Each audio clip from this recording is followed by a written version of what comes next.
topics and opinions expressed in the following show are solely those of the host and their guests and not those of W4CY Radio, its employees, or affiliates. We make no recommendations or endorsements for radio show programs, services, or products mentioned on air or on our web. No liability, explicit or implied, shall be extended to W4CY Radio or its employees or affiliates. Any questions or comments should be directed to those show hosts. Thank you for choosing W4CY Radio.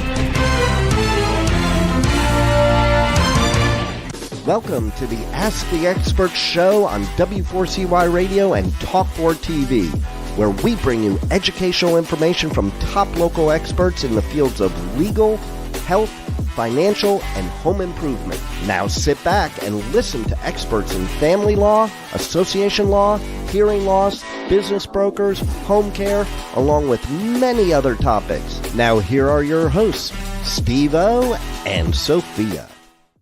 Hey, good morning. Welcome to another Ask the Expert show where for the last 16 years, going on 17 years, we have been bringing you the top experts in the field of legal, health, financial, and home improvement. I have to tell you, and I should have known this because we have got, I would say 60% of our audience are homeowners or condo owners. And we are going to be doing a show for the next 50 minutes with what I consider the top public insurance adjusters for this. Now we're doing this for California, which is our number one market, and actually half the Western states.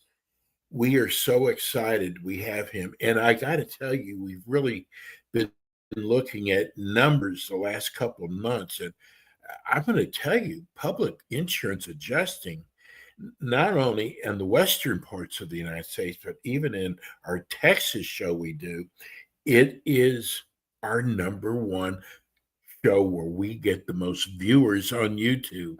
So I know how important this show is to you. Let me introduce you to see if Joseph is here yet. What we're looking for Robert and we're looking for Joseph. I'm here. Let's see. I'm here too. There I am. Okay, there they are. You just popped up on my screen. Good morning, guys. Good morning. See, I've got to say good morning to you, but I'm here on the East Coast. It's afternoon here, but welcome. I got to tell you, I am so glad we are doing this show.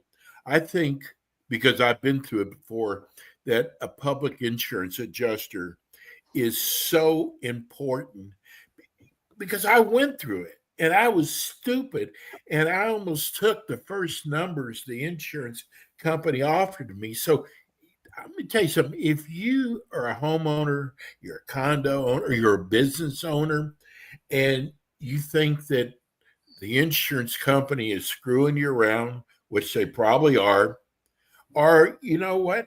You just don't know enough about this to see if what they're offering is right. This is why you need a public adjuster. So let me introduce you to Joseph Fernandez and Robert Crown. Let me say something. I keep wanting to say good afternoon, but it's good morning. Tell people. Let's start off with you, Robert. Tell people about yourself, your background, and your company. My name is Robert Crown. The name of the company is Crown Adjusting. I'm with my colleague, Joseph Fernandez. I've been a public adjuster in California since 1985. We're a customer service professional organization that help folks when they are dealing with insurance claims. I was going to say problematic insurance claims, but every claim is problematic. We help people prove their loss, walk them through the process, mentor them, serve as a quarterback, not only for them, but for the other professionals they'll be dealing with, whether they're from the insurance company or on their own behalf, to help deal with the net effect of what a large property insurance claim will have on people's well-being, their personal property, their building, their temporary occupancy elsewhere. And we are their mouthpiece. We get them back, and we get them back with a good outcome. Hey, Joseph, tell people about your background. My background is in engineering. Was in engineering and did a lot of that for corporate companies for a very long time. But my father is a general contractor in the South Bay area for over 40 years. So I grew up around the construction industry quite a bit, working and understanding the trades and the type of work that's involved building out here.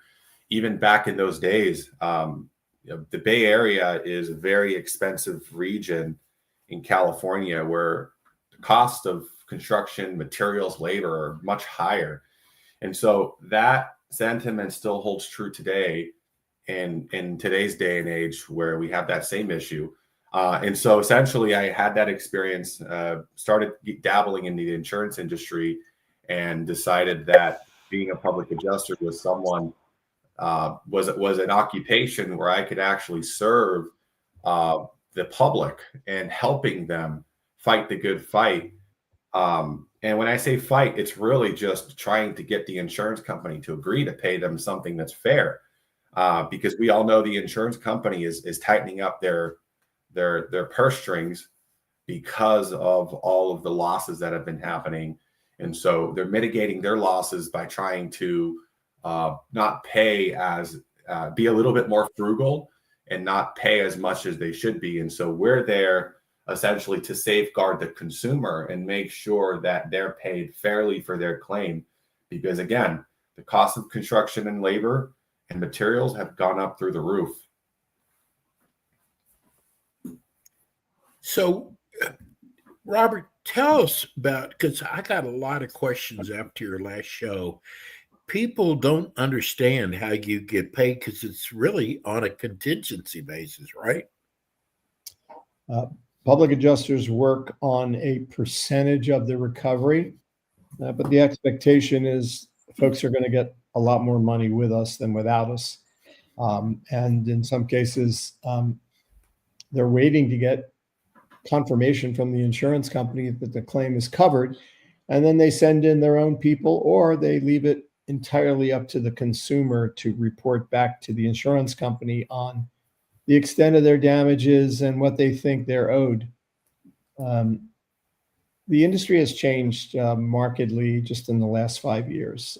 The insurance companies are so overwhelmed, and they're so they're kind of covering their backs by leaving it entirely up to the policyholder to figure out what to do next, which is not really what your insurance company is there for. They are supposed to look at the damage. They're supposed to help you assess the damage. They're there to acknowledge the claim and work with the consumer to make sure the claim is presented properly. So we of course, it'd be like you're bringing in someone that's going to step into your shoes, knowing what's required and do everything that you really need to do for yourself. And that's essentially why we're hired. Yeah, I want to kind of start off the show since I went through this about 15 years ago. And first of all, every case is different. Don't go by my case. I was offered $30,000 for flood that I had in my house. And a friend of mine said, you should get a public adjuster. But I had no idea what the value was of what I was losing. So I almost accepted the $30,000. My friend of mine talked me into a public adjuster. I ended up getting $165,000. Now, I'm not saying that's what's going to happen to you. That's what only happened to me, and every case is different. But I want people to know how important a public adjuster is. So, Joseph, if someone has a loss, then what? Well, there's a lot of steps. One of the things that we always tell people that call in that are going through this for the very first time you need to pretend as if you have no insurance at all. So what would you do in the instance if you had no insurance? Well, you wouldn't sit there and let the water pour in and ruin your floors any more than it is now. So you always want to protect and mitigate damages. Mitigate damages is just a fancy word for prevent things from getting worse. Stop the stop the bleeding, essentially. So where if the roof is leaking, if the water's running, stop the water. And the hope is that everything that you do to mitigate damages will, in the insurance eyes, they'll see that as you've been doing everything to prevent it from getting worse. Once you do that, you call your insurance company, you tell them what happened. You don't need to hide the fact that your pipe burst or however it happened, it happened. That's why they're there, to cover it. Now, that doesn't mean they're going to cover every instance, but you have to essentially tell them what happened so that they can understand what precipitated that loss when they start performing and looking into that further. So once you do that, then they're likely going to send out a vendor, or they're going to tell you there's a couple of people you can select from, and they're going to come out and they're going to start mitigating damages further. That essentially means they're going to start drying the place out. They're going to remove all the affected areas, the drywall, the floors, and they're going to put equipment in to start drying your house out. If it's a water loss, of course. And then once you've done that and you decided, well, I can either take this on my own shoulders, or you can say, this is going to be a whole lot of work. I have a full-time job. I have a family to take care of. Maybe this is bigger than what I can handle. And it probably is a good idea to reach out to someone who can help. And that someone is a public adjuster. And so you can call us, you can call anyone, and you can say, this is what I have going on. Is it worth me hiring you? And what we do is we talk you through the whole process over the phone. And then we schedule an inspection to go out there. We look at it because you might be saying, I think it's a small loss. It might not be too big. We go out there and we're like, wow, this is a huge loss. You're going to have your back against the wall trying to get your insurance company to understand just how involved the damages are. And at that point, then we go into contract and we essentially alleviate you and relieve you of having to deal with any part of it. So that's in the case of if it's worth hiring a public adjuster. In the case that it isn't, well, then you have to find a competent, reliable contractor that is going to be able to essentially shepherd you through the various stages as you're going through the process. But I will say, be cautious, because a contractor cannot negotiate the claim on your behalf. They're a contractor. They're not a public adjuster. And so you might get a lot of pushback with a contractor trying to act as a public adjuster, because the adjuster will not pay any attention to him saying and trying to adjust your claim. So keep that in mind as you go through it. So who contacts the insurance company? The insurer does okay. Well, when we get involved, the claim has already been made by either the insured, or sometimes the insured leans on the mitigation vendor to do it. And the mitigation vendor will say, don't worry, we'll take care of it. We'll file the claim for you. But most of the time it's the homeowner, the insured, as we call them, will file the claim.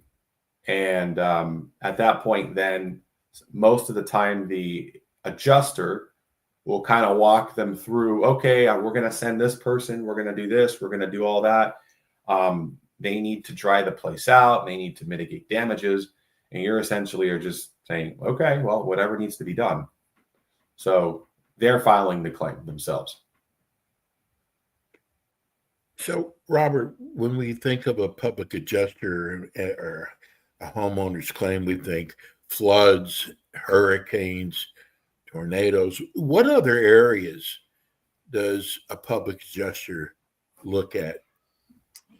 Public adjuster can be involved in any property damage that is covered under the policy. So not all They're called perils. And in all peril policy, everything's covered.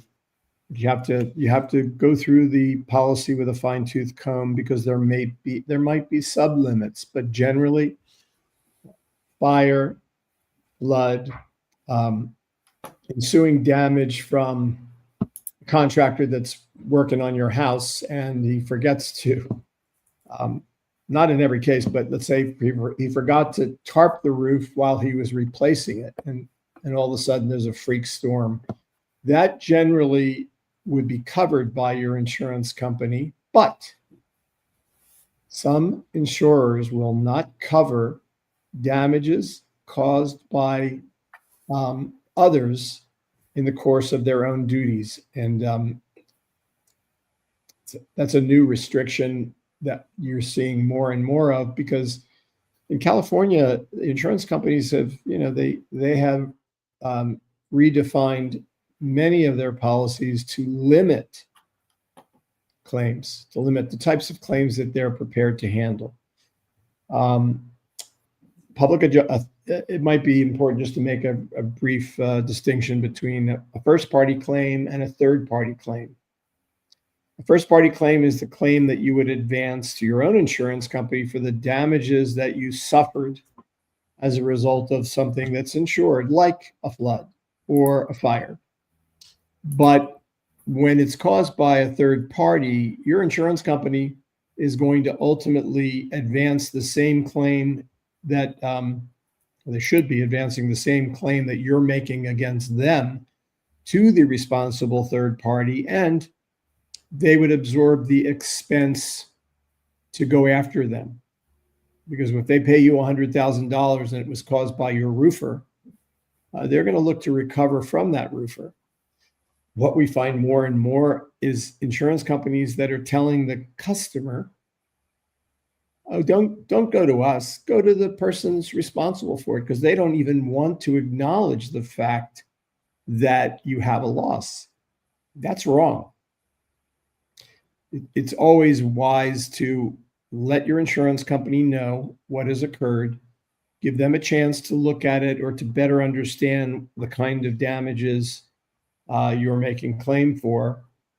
And in this market, and not that I want to spend all of our time talking about it, but people are generally afraid, especially in California, that if they file a claim, their insurance company is going to drop them.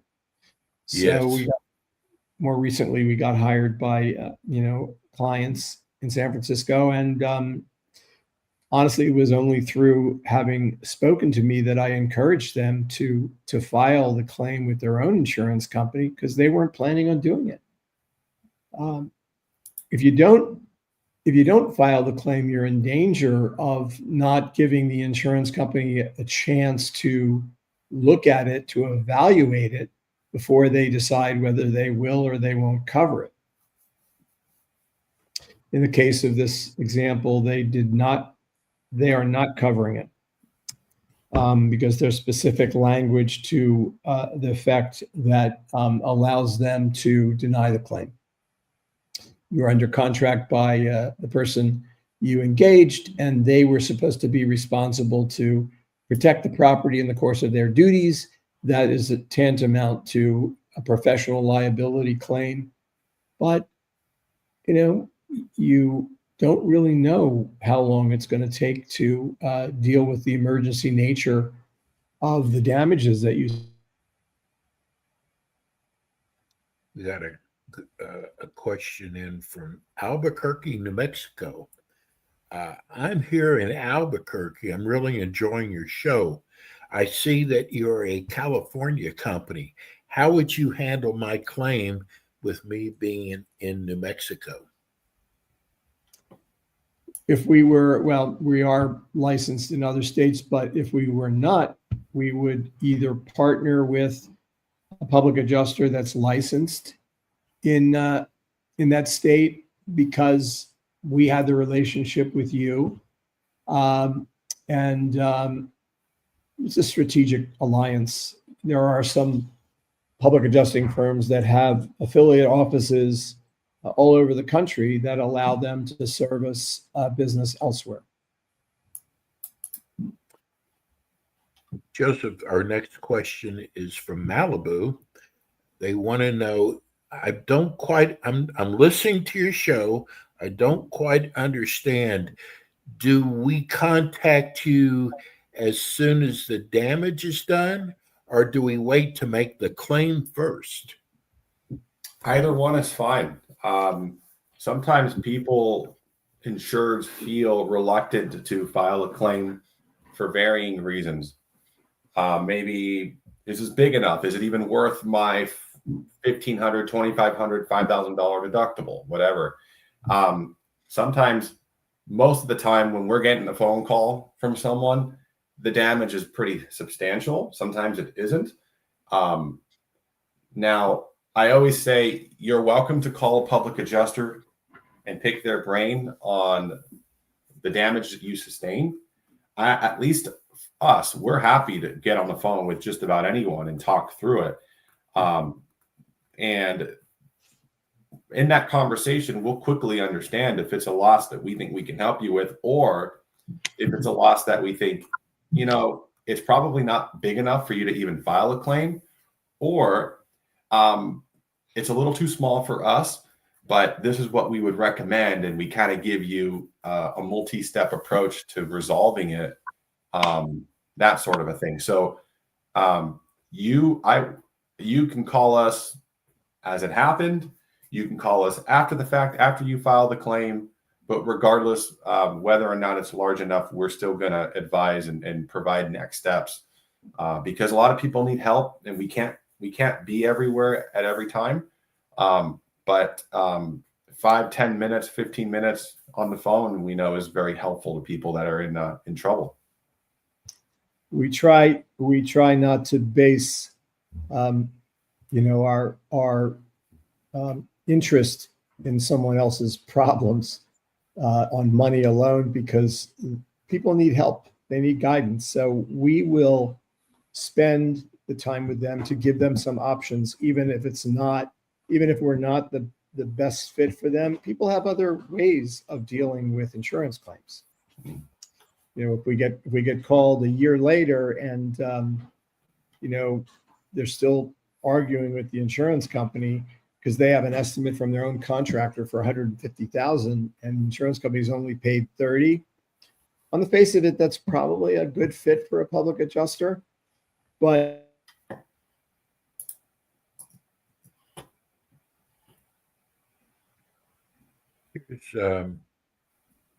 This is from Cal. Oh, this is a good question. Does your company handle community association, HOA, condo boards? we do. Okay. What claims are not a good fit for, say, a public adjuster? I guess the first thing that comes to mind is a claim where the insurance company is equivocating on whether or not they think they owe for it, because there are coverage conditions. The language in the policy might give them the right to deny the claim. So, we have been involved in claims like this, but the first thing that you've got to have to know where this is going is a confirmation of coverage that they are going to cover it. So there's something called a reservation of rights that clients may get when either from the very beginning, the insurance company had questions as to how the loss occurred, or whether or not it occurred as a result of an accident. And they are letting you know that they're going to do their part to help you, but they're not saying that they're going to necessarily pay you or pay you fully. Those, and I just finished it. Those claims, when we have claims that clearly have coverage issues, what we'll tell clients, and we'll try to help them set the stage for to get that confirmation before we agree to handle it. So, because, if they're not paying it, we can tell the insurance company what it's worth. You may end up needing to hire an attorney to make sure the insurance company is on the hook for it. This is Remo, and can't even pronounce the name. It must be a very small town. It's really, he wants to know, do you ever have to go to court to get your money?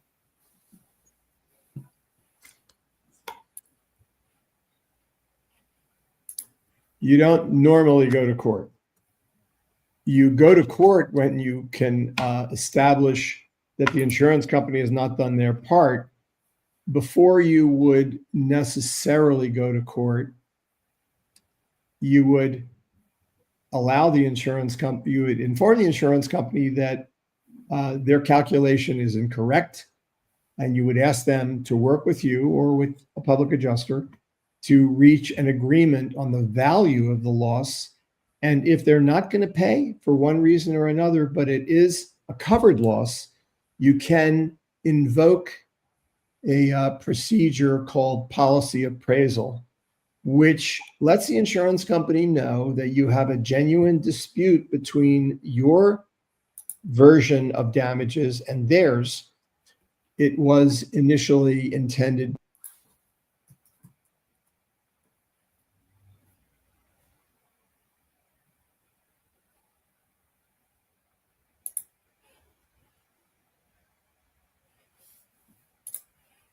and between the two, they work to resolve the claim.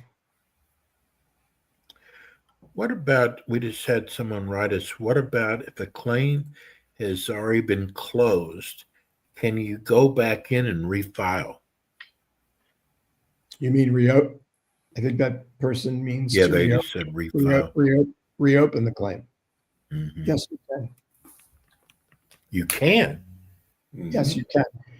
Each loss settlement provision has, there's an evolution of the claim. So you'd have to go back and look at what was done and when, and whether or not the insurance company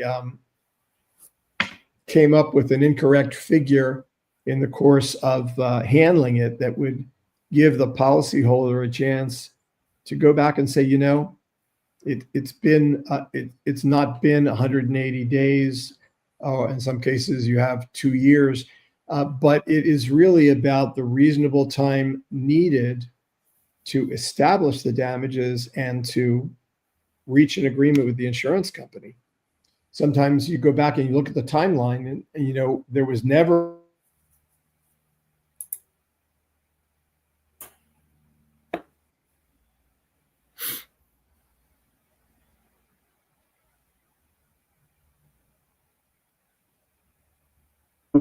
the date for completing your evaluation of damages remains open.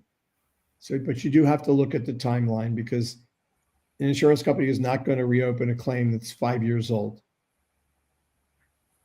Is there a statute of limitations? Typically, yes. Okay. Well, it depends on what you're talking about. To both complete the evaluation, yes. To file suit, or to let the insurance company know that you want to reserve your rights to keep the claim open, and to hold them accountable for the way the claim was handled. So in each policy, there is a provision that lets the policyholder know how much time they have to file a lawsuit if they're going to file. Here's a text came in from Oakland. I actually know the answer to this. I've been doing the show with you for so long.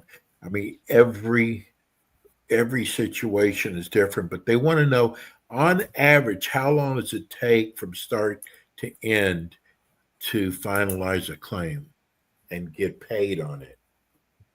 Well, I'll give you some examples in the spirit of levity. Some insurance companies, I would say, forever.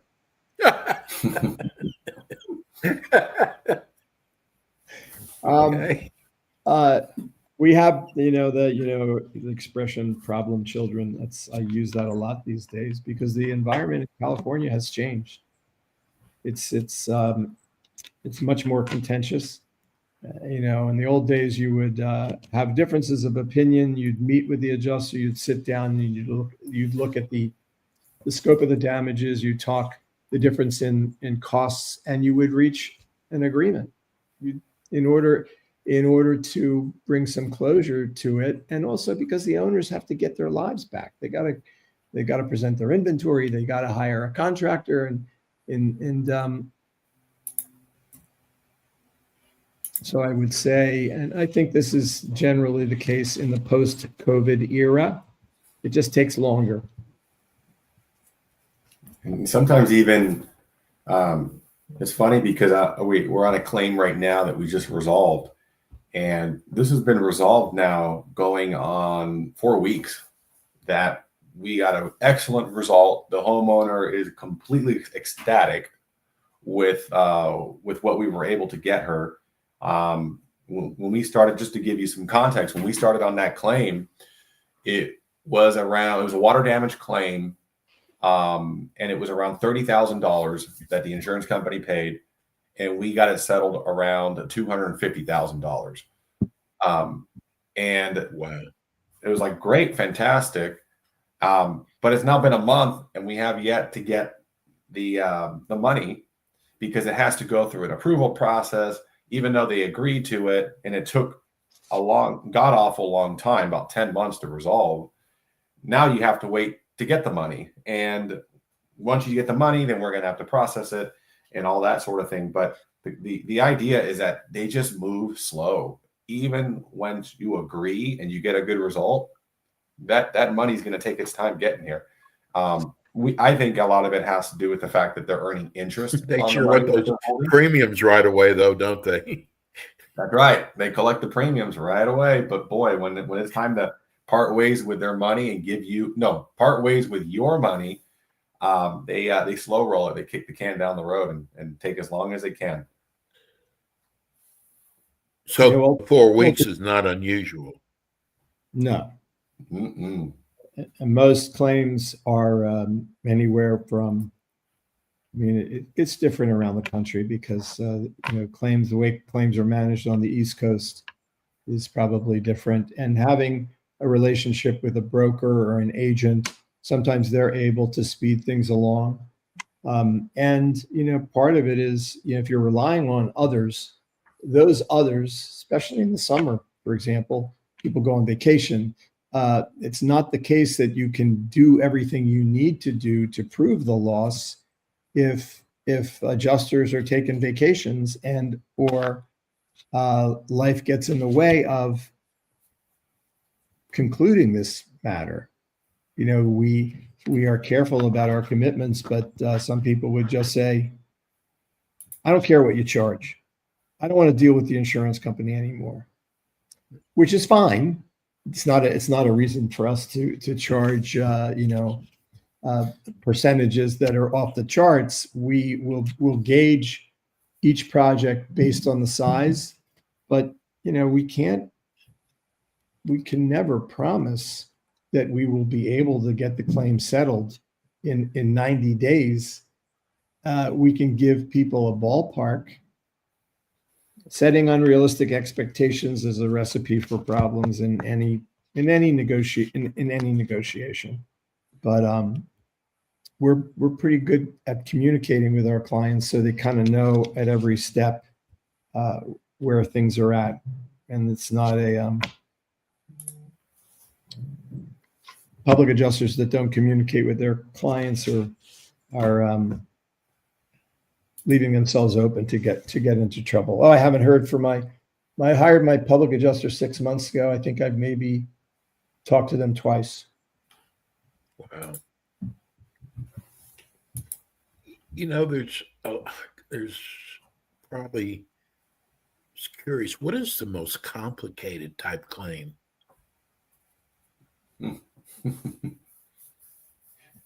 All the ones that we have.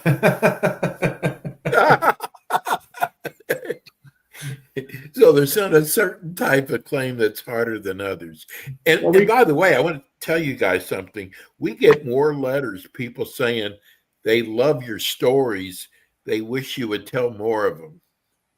Oh, well, One thing that I was kind of half joking with Robert. I feel like the reality of our business is actually more interesting than what we sit here and talk about. Not that what we talk about isn't the reality, but just seeing everyday life of what we have to deal with from the insurance company, and how you almost have to be borderline cynical to just get through the day and deal with the craziness and the outrageousness of just, this is a black and white thing, and you're finding a way to make this so gray and complicated. It would actually make for a pretty entertaining show, let alone all of the funny things that Robert and I have to say about the insurance companies and whatnot. It's entertaining, but it's entertaining, unfortunately, at someone's expense. But sometimes you kind of have to have a little bit of humor just to put up with a lot of the ridiculousness that we deal with on a daily basis. Imagine that. Yeah. Well, I heard that like water claims and third-party liability claims are a little bit more complicated. They are. And because we handle them, I think we look at some of these problem claims as a challenge, and we talk about those challenges with our client before we agree to handle it.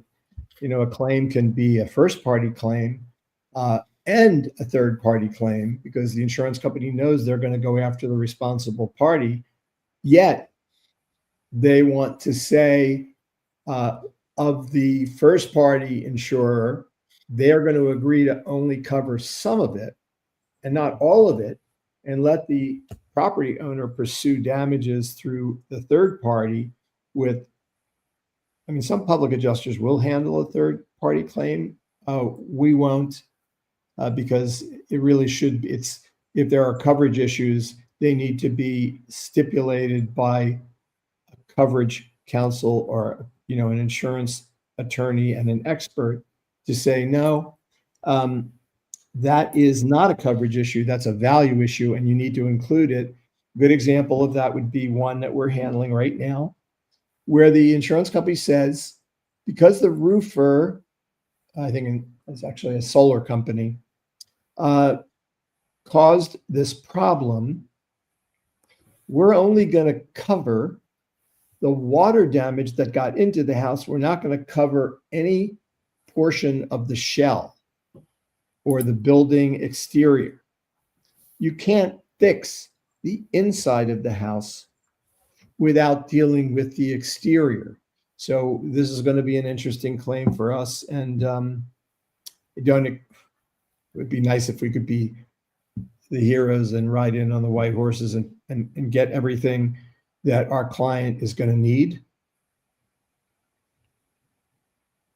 Right now, we're concerned about the expense of properly valuing the loss with engineering, with attorneys, with us as their public adjuster. We want to have some assurances that there's going to be enough money at the end of the day to pay everybody. That's what we would call a problem child. Yeah. We didn't create it. We're actually there to try to help. Right. But we don't want to be, if we weren't good communicators, we wouldn't even take it on, because our client has to understand that some of the things that happen in the course of evaluating a claim are not, they're unknown. Yeah. I got to tell you, one of the things I love about your company is you are so upfront with your clients. You don't mislead them, you don't oversell them, and you just do your jobs.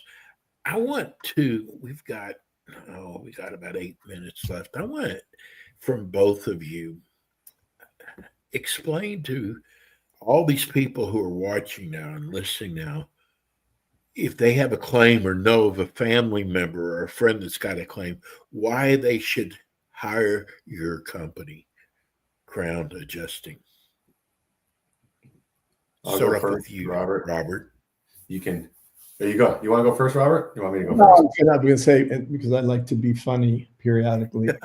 I would say if we were dealing with the type of claim where there's a number of variables and factors, by the time I got done talking to folks about what might occur, if they still wanted to hire me, it would be because they really do believe that we are the best fit, because there's got to be a buy-in on both from us, a commitment to do the very best work that we can, and they have to be prepared to deal with a certain level of uncertainty.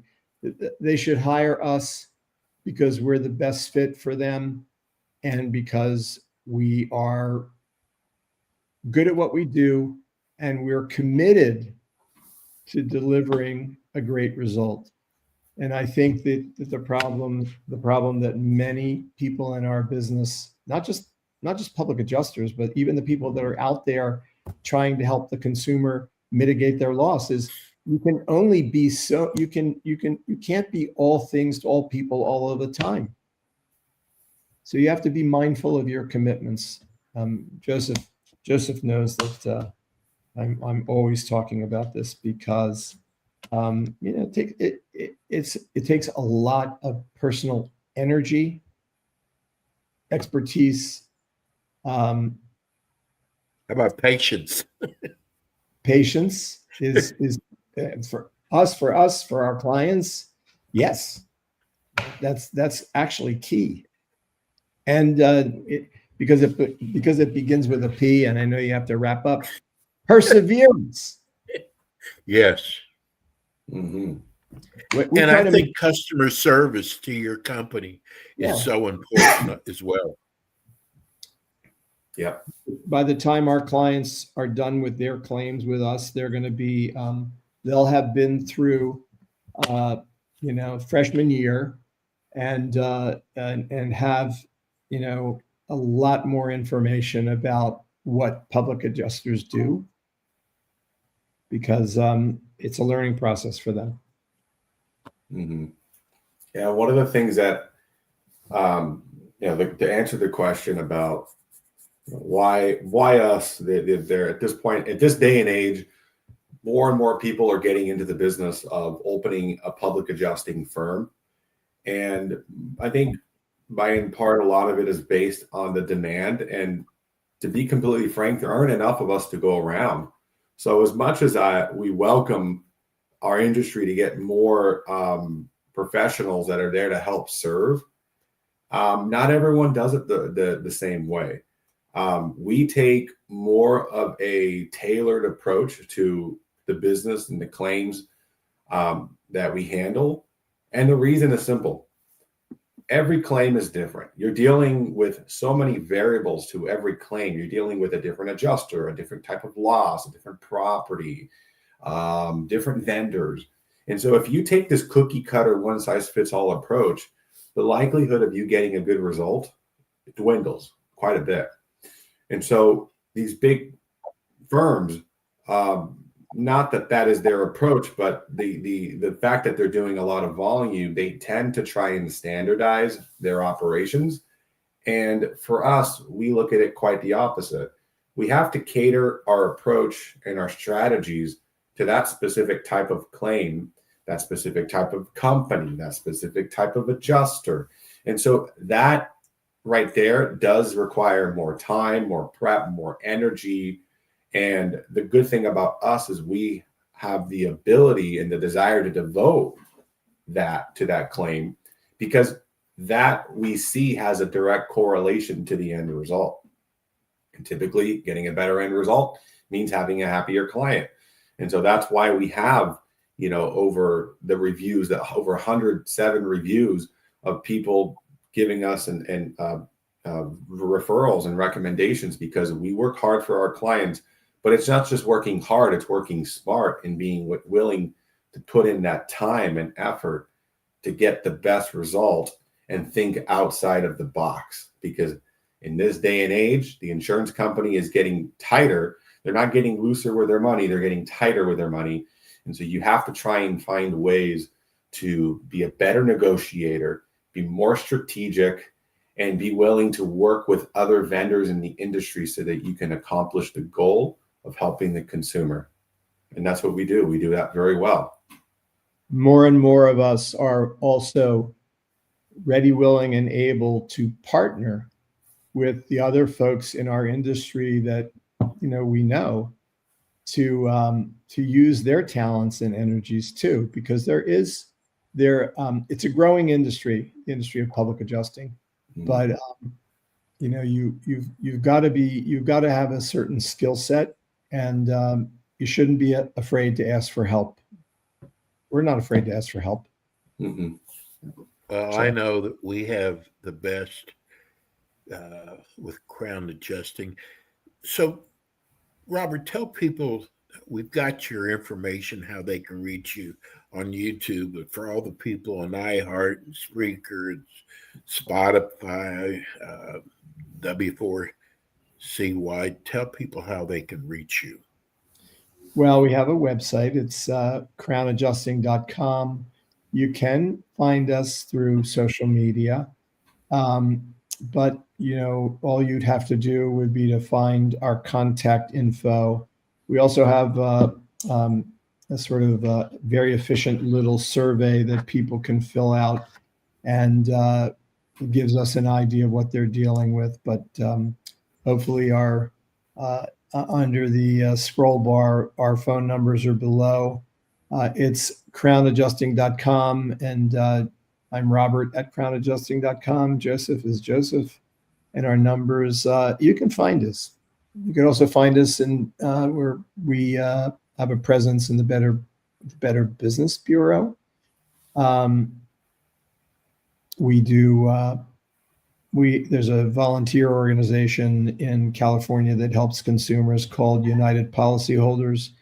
You can find us through them, and you can find us through our National Trade Association, the National Association of Public Adjusters. And in California, we're listed with PCAP,